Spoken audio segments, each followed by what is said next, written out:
అండి. బీట్రూట్ వేపుడు.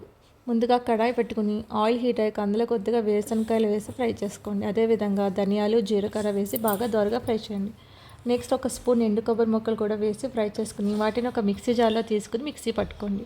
So next అదే కడాయిలో ఆయిల్ వేసుకుని ఆయిల్ హీట్ అయ్యాక కొద్దిగా వెల్లుల్లిపాయ రెమ్మలు, ఆవాలు, జీలకర్ర, మినపప్పు ఉంటే పచ్చిశనగపప్పు వేసుకుని బాగా ఫ్రై చేసుకోండి. అదేవిధంగా ఎండుమిర్చి, ఒక రెమ్మ కరివేపాకు వేసి బాగా ఫ్రై చేసుకున్నాక కట్ చేసుకున్నటువంటి బీట్రూట్ ముక్కలు వేసి బాగా కలుపుకుని అందులో కొద్దిగా సాల్ట్, అదేవిధంగా పసుపు వేసి బాగా ఫ్రై చేసి మూతతో పెట్టి మగ్గించుకోవాలండి ఒక 5 మినిట్స్ పాటు. ఓకేనండి. సో నెక్స్ట్ మధ్య మధ్యలో ఒకసారి చెక్ చేసుకుంటూ ఉండాలండి ముక్క అనేది మగ్గిందో లేదో. సో ఫైనల్గా మనకి ముక్క అనేది ఈ విధంగా వస్తుందండి. ఎప్పుడైతే ముక్క మగ్గిందో మనం రెడీ చేసుకున్నటువంటి పేస్ట్ అనేది అందులో యాడ్ చేసుకోవాలి. అది బాగా మిక్స్ అయ్యేలాగా గరిటతో బాగా కలుపుకొని మూత పెట్టి ఇంకో 5 నిమిషాల పాటు మగ్గించుకోండి.